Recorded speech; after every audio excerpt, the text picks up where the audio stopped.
अस्सलाम वालेकुम एवरीवन, उम्मीद है आप सब खैरियत से होंगे। अच्छा जी, आज हमारा CSS PMS लेक्चर सीरीज़ में लेक्चर नंबर 8 है। आज हम डिस्कस करने जा रहे हैं मुस्लिम पॉलिटिकल थाट में निज़ामुल मुल्क तोसी साहब को। तो अगर हम इनकी बात करें टाइम पीरियड की तो 1018 के अंदर इनकी बर्थ होती है और 1092 के अंदर इनकी डेथ हो जाती है। अगर हम बात करें इनकी वजह शोहरत की या फिर ये जो आज इस कदर ये पहचाने जाते हैं अपनी किन एट्रीब्यूट्स की वजह से, तो सबसे पहले बात करते हैं एक फ़िलासफ़ी की वजह से ये बहुत ज़्यादा पहचाने जाते हैं। दूसरा, सल्जोक वज़ीर जो थे उनके साथ और या फिर जो पर्शियन स्कॉलर्स थे उनके साथ इनकी बहुत ज़्यादा कुर्बतें थी। फिर अगर इनकी बात करें कि ये नेटिव कहाँ के थे, तो ये एक तुर्की मुस्लिम सुन्नी थे जो कि पर्शियन में रहते थे।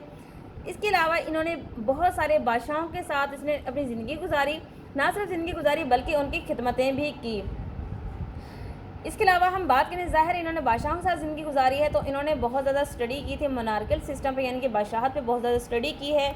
फिर उसके बाद अपनी थ्योरी देते हैं। अपनी राइटिंग्स की अगर बात करें, इनकी तमाम जो राइटिंग है वो रूलर के लिए होती हैं। रूलर जितने भी फ़िलासफ़र हैं, किसी ने फ़िलासफ़र किंग का कंसेप्ट यूज़ किया है, किसी ने खलीफा का, किसी ने इमाम का, बट निज़ामुल मुल्क तोसी जो है वो क्या करते हैं, वो एक नया ही सिस्टम इंट्रोड्यूस करवाते हैं, एक नई टर्म इस्तेमाल करते हैं फ़िलासफ़र किंग के लिए।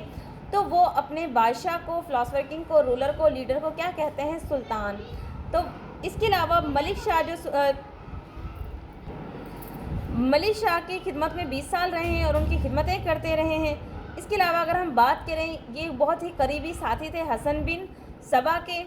और बात करें अगर इनकी हम पॉलिटिकल सिस्टम की, तो ये कभी भी अपने बादशाह के लिए, लीडर के लिए अमीर या खलीफा का वर्ड इस्तेमाल नहीं करते थे। फिर ये जिस तरह बाकी अल-फराबी, अल-मावर्दी ने एक रूलर की, एक किंग की जो एट्रीब्यूट्स बताई हैं, जो कैरेक्टरिस्टिक्स बताई हैं, इसी तरह निज़ामुल मुल्क तोसी वो भी बताते हैं। कहते हैं कि डिवाइन पोजीशन होनी चाहिए, यानी कि वो अल्लाह ताला का बंदा हो और वो अल्लाह ताला के निज़ाम को नाफिज करे, यानी कि वो एक सच्चा और पक्का मुसलमान होना चाहिए। कहते हैं सुप्रीम पावर किसके पास होनी चाहिए, सुल्तान के पास होनी चाहिए।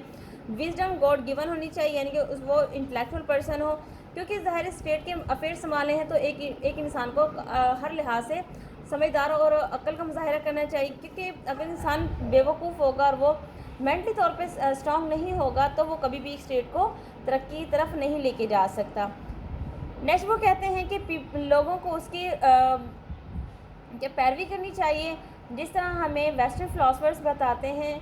और बात अगर हम करें वेस्टर्न फ़िलासफ़र्स में, सबसे लास्ट में हमने डिस्कस किया था तकरीबन हमारे फ़िलासफ़र जो सरतरी कहते हैं कि रूलर जैसा भी हो, अगर एक दफ़ा वो सेलेक्ट हो के आ गया है तो फिर ये अवाम की ज़िम्मेदारी है कि उसका हुक्म माने, ठीक है। उसके बाद बात करते हैं वो हाई मॉरल वैल्यूज़ की। रूलर के अंदर वो तमाम एट्रीब्यूट्स होनी चाहिए। वो उसके अंदर लालच नहीं होना चाहिए, हिर्स नहीं होना चाहिए, बहादुर होना चाहिए, झूठ, गर्ज, इन तमाम चीज़ों से वो बिल्कुल पाक होना चाहिए। इसके अलावा रूलर का सबसे बेसिक जो काम है, सबसे मेन जो वर्क है, उसका वर्क प्रमोट करना पीस एंड ऑर्डर को, यानी कि लॉ एंड ऑर्डर को, सिचुएशन को मेंटेन करना।